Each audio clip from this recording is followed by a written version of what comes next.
Podcast number 2. So, my name is, what's up? My name is Dwayne Jones. I'm the host of the Art Pays Me podcast. So basically, I'm an artist, I'm a designer.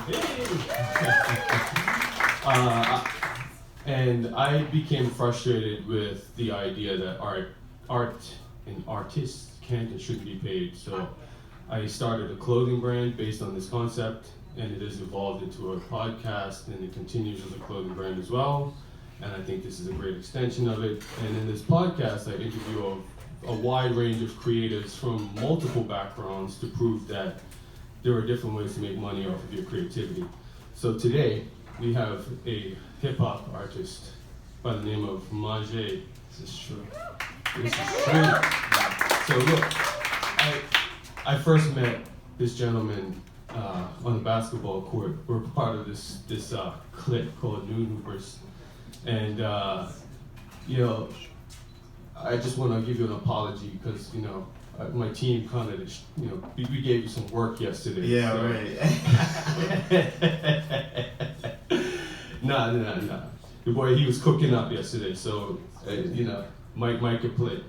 Good day. Yes. So I was checking out some of your music, right? Yes. And I was hoping I'd hear a lot of basketball bars, and I did hear a lot of basketball bars. Lots. Yes. So where are you from, man? Where'd you grow up? I am from East Preston. East Preston? Yeah. I couldn't picture myself being from anywhere else. I love it. Okay. Would you say growing up in East Preston impacted your musical appreciation, ability, and all that kind of stuff? 1,000%. It's a predominantly black neighborhood, so you wake up in the morning and you're surrounded by black culture and black things, and that was super important for me. And yes, the way I talk, the way I walk. Every time I see somebody from East Preston, it's a different look in my eyes. Like it's just, it's a community, it's love. It's like, it's who I am. 1,000%. Okay. And like I get this sense from, I'm gonna go back to basketball, like your music, and I've seen your live performances as well, like you put a lot out there on the stage. And on the basketball court, you're very similar. Like you're a fearless dude who will go at the biggest motherfucker. Like, I'm 6'2", 210 pounds, and you don't give a shit. And your music and your performance is the same way. Is that like underdog mentality been a big part of your background? Well, anyone that grew up in a black neighborhood knows that if you suck at somebody, they're gonna let you hear about it. So that's exactly how it was. It was like you don't want to be the guy that gets made fun of. You don't want to be that. You don't want to be the guy that loses. Like that's your pride. That's everything. Like that's your heart. Everything is questioned if you lose. So yeah, we go all in. Would you say that's how you would describe yourself as a music artist? 1,000%. Yeah. Yeah. So that's why I enter a lot of competitions. Well, yeah. Yeah. So that's the thing. You won like 4 or 5 years ago. You won the Viola Desmond. Desmond. Yeah, gee. Woo! Let's not do that. This songwriting competition. So you won that. Did you feel like that was like silence to the haters a little bit? The only thing that did for me that was really good was heal the relationship with my mother as far as like future. Like she wanted me to be a doctor, an accountant, She couldn't fathom that I was doing music, so she danced her ass off that night when I won that money. So that was a good day. Yeah. Yeah, it's an interesting thing. Like what I talk to a lot of artists and myself experienced is, you have a lot of people who they mean well. They're trying to guide you in a certain direction because they're like, why don't you consider doing this? And then you have this moment where you do something really successful as an artist, and they're like, oh shit, okay. Yeah, 1,000%. I should fall back. I actually convinced my teachers to let me do my schoolwork in some form. Really? More than once, yeah. I wouldn't do it any other way. That's actually really smart and brilliant, and it's actually commendable that they allowed you, because I know. Yeah, I had really good teachers. I was really thankful. Yeah. Okay. And you recently won the Casino Nova Scotia residency. Yes. And it's a $20,000 award for that. So how does that feel in terms of like you being able to dedicate more time just to creating music? I mean, that's the goal. That was like the goal since I realized I could get paid for my art. Like, was to get paid for it all the time, constantly. Like, this is what I do. This is what I wake up in the morning and do. Yeah, that's it. Right. I got fired from every day job I ever had. I couldn't commit. So, like, what do you think about these programs? Do you think that they are a necessary thing that they should continue to exist, or do you feel like have they really helped your career? 1,000%. I think the only burden I had was financial. Like, I had a million ideas and I couldn't make them happen because I didn't have the financial backing. So, yeah, that's like, I have no burdens or no barriers right now. It's just create, do you, and it feels really good. So there was a period of time where I couldn't beat you up on the basketball court because you were in Atlanta. What was that like? What was that? I've told everybody since I came back, Atlanta felt like home. Like, as soon as I landed, like, it felt like home. Every single person I met made me feel like I belong. I always said, like, if I was to go to Atlanta with nothing, within like 2 weeks I'd have everything I need, because people are just giving and giving and giving and like willing to support you and help you. Like, when I went there, I recorded almost every day for like 8 hours at a time. But it wasn't always in expensive studios. Sometimes it was in people's basement, and their parents and their family made that happen. They supported the fact that they were going to do music, so they would give them the whole basement. And I'm just like, that would never happen in my household.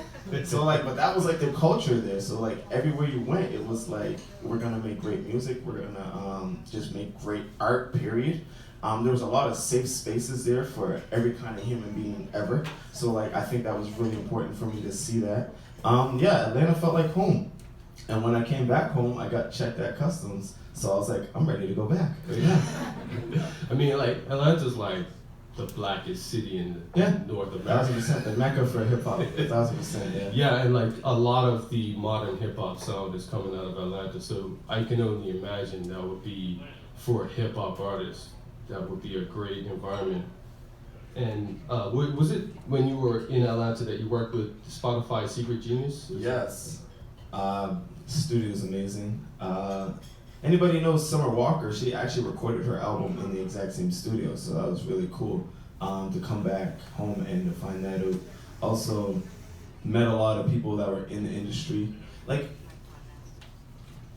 everybody in Atlanta takes it serious, and that's exactly what I needed to see. That's exactly what I needed to know existed. That people my age or younger, you know, treated this like a business, treated this like it was their life, like nothing else mattered. And that was really important for me to see that, and yeah, because that's my life. Just out of curious, this is a random that no one's gonna care about, but I love SMKA, so Supermarket Knife Attack. Did you meet any of them, or do you know who they are? I have no idea who that is. Okay.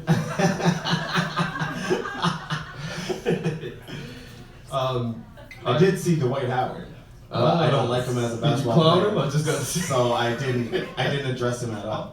But he definitely knew that I knew who he was. And I was just like, I don't care. You haven't played in 3 years. Yeah. That's the worst. That was a right? great moment. Yeah. That's kind of like, I'm from Bermuda, and we do that. Kind of sometimes you see a celebrity and we all act like, fuck, I don't give a shit. Yeah. And they don't know how to react. Yeah. In Atlanta, nobody reacts to celebrities. They're like, this is just a Tuesday. Yeah.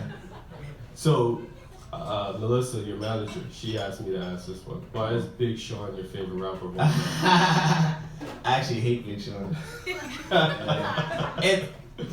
Listen, I just want the best for like an artist, and I don't feel like he wants the best for himself, so it drives me nuts. What does that mean? Cause when I was younger, I used to look up to him. I was like, man, your ceiling's really high, and like, he sounds like a follower. His drive. I can't take it. Yeah. So I'll dig into that. I was listening to some of your music, your last album, and you mentioned how some artists will get a lot of hits on a YouTube video, a lot of hits on something, and not take advantage of it. Yeah, 1,000%. It's like thinking very small-minded. So that right there is kind of frustrating for you to see an artist not Yeah. I actually see myself becoming a manager at some point because I'm always picking an artist that I feel like I could sell that. Like that story works, or that story doesn't work. So that's exactly how I look at Big Sean. Like ready to cancel. Gotcha. So, in terms of like being an independent artist, how do you feel the process of promoting yourself singularly, and with a manager? Like, how does having a manager help? Does it help? 1,000%. It's that person that believes in you. Like, you know, like everybody needs that person that's just like, not only do I believe in you, but I'm gonna make this happen for you. So I met Melissa, like 7 years ago, and I was way too fresh, way too young. I didn't know anything. And she didn't know anything about the music industry yet. But she was inspired by us, a group of us, as artists, and she was like, I'm gonna get into this, and I'm gonna make a difference, I'm gonna help. And so for the longest time, it was just like a vocal agreement. She was just like, I'm gonna go to bat for you. Before there was any money, before there was anything, any real opportunities, and yeah, so it just continued because you need people like that believe in you before anything pops up. I love that. And Melissa's dope. I met her like around that same moment of time. I was starting my brand. She was starting out. We were just like, let's look out for each other. And we have. And she's been on the podcast. And you worked with Kayo in sort of a mentorship capacity. Is that true? Yes. This is my dog. This is my road dog. I actually told Melissa I'm not going to Atlanta with Odo. Oh. Yeah, so like she was like, she told me that the info, she was like, you're gonna be there for a month. And I've never traveled anywhere for that long, let alone like the States, and let alone for music specifically. So I was like, the only person I wanna go with is Kayo, so until he's ready to go, I'm not going. I'm gonna get really homesick. I always tell Kayo all the time, like, I'm super jealous of how you are able to adapt and approach life. Like, he basically like lives on a suitcase, and when we were in Atlanta, he told me like, it's not as easy as it looks, it's not as beautiful as it looks. And I'm like, well, I've never been brave enough to just go on a limb, so I love that you're doing it. And yeah, it's like my big brother. We recorded a bunch of songs together, a lot of laughs. I'm excited to hear that. Yeah. So yeah, man, what the fuck's going on? It's been like a year since you put out. It has been 3 years. You don't have 3 to tell me. years? It's been a long time. I'll be honest. Here's what happened. So super excited for this project. I put it out. I kind of had like these expectations for it. It didn't hit like I wanted it to hit. And I was super frustrated not only with myself but with the city and the lack of like infrastructure for like a hip hop artist. As far as gigs, come on, I get lots of gigs. Like that was never an issue. Like I performed too much to the point where I wasn't able to create because I was on every show, every poster, and I was like, it looks good, it looks nice, but really I wasn't creating as an artist. I was super frustrated, super cranky when I have artist block. So I wasn't myself, hangry, yeah, all the time. Like I just really wasn't myself, and everything I made, I hated. I was like, this isn't who I want to be. I don't want to be a hype ass artist. I don't want to be somebody that like, has one song and then disappears for years at a time. I was like, I don't want to be that guy. I want to be able to talk to like the people that connect to my music as often as possible and to like keep that relationship going. So when I seen that wasn't as easy to obtain maybe as I thought it was gonna be, or like especially in a city where like hip hop is just not, it's not on that level, it's not appreciated. Like we wake up in the morning and we see what's going on in the States or somewhere else. We don't wake up in the morning and see what's happening in our own city. And it wasn't like that in Atlanta. In Atlanta, it was like, we fight for our own, we rep our own. We weren't allowed to talk bad about anybody from Atlanta. And just seeing that, like, not only made me like jealous, but also made me excited that that does exist, Because a big thing here in Nova Scotia is you don't make it until you leave. So I've always been wanting to combat that as an artist. I'm like, I can do it here, I can do it here, I can do it here, 1,000% I can do it here.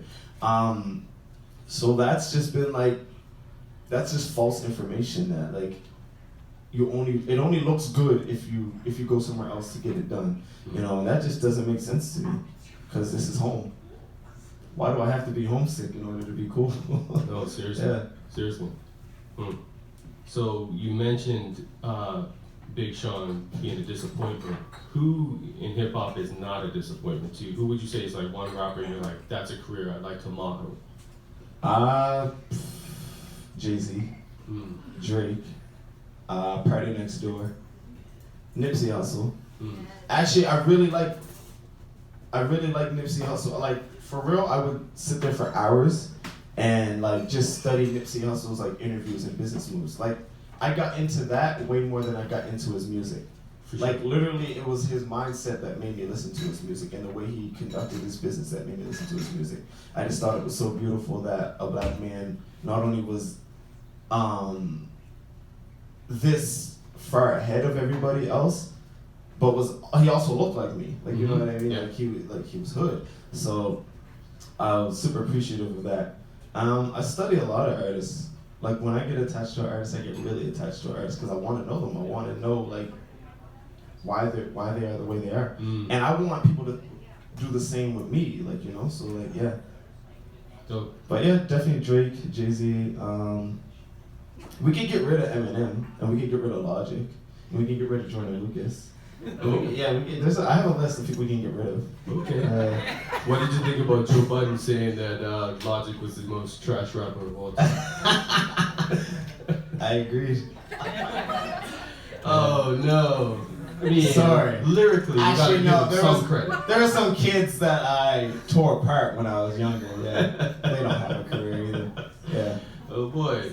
Okay.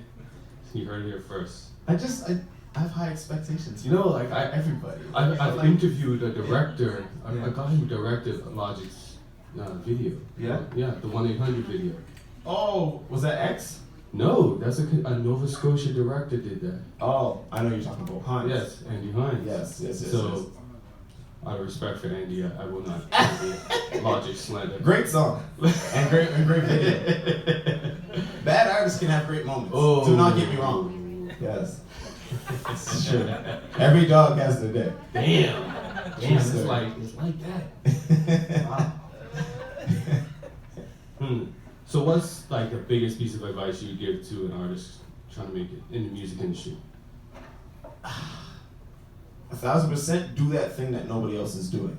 Do the work that nobody else is doing. You know who else I'm obsessed with? Kobe Bryant. I'm very into like the way Kobe conducted his whole basketball career. But like, yeah, just do the work that nobody else is doing. Like, you're not too cool, you know, that there's nothing that you're not supposed to do or can do. You should do, you know? Like, just do all the groundwork. Every single thing that, you know, that can put you ahead, you have to do it. There's no exceptions. It's true, because Kobe is one of the most talented basketball players of all time, but he's also a worker. But, you know, his attitude, that same attitude too, he's not afraid to tell everybody else, you're not working hard enough, you'll never be good enough. That's why I hold artists to a high standard. You're not doing it. I'd be a great manager, I'm telling you. What's the next big thing for you coming up you want to promote? I'm just happy to be existing right now as a human and doing what I love. I'm not gonna put any like timelines on any of my art because we all know how that goes. Yeah. But when it's here, yeah, I'll be ready to show everybody. Yeah, and I'll be very proud of it. That's all I know. I'm just really, really happy to be in a happy place, you know. So that's basically it. I have no shows coming up. I'm fine with that. I need this time. Okay. Yeah. Quickly, I want to give another shout out to another new Hooper, Chitty Harris. He was on your album. This is my dog, yeah. And he helped facilitate this. So, yeah, let's give him a shout out. Yeah, Chudy. Where can people find you online? Spotify, Apple Music, Instagram handle is Magic Mike. Easy to remember. Yeah, the album is called Insert Flame Emojis Here, and it's on all streaming platforms. It's a very bad representation of where I am right now in life, but it's still a great album. So yeah. All right. That's it. Thank you for doing our page. Thank you so much. So I want to open. Do we have time for some questions, or are we done? We have 2 minutes. Yeah. 2 minutes. Anyone have any questions for me, myself or Maje? Oh, perfect. Nope, we're good. No pressure. We are good. Thank you.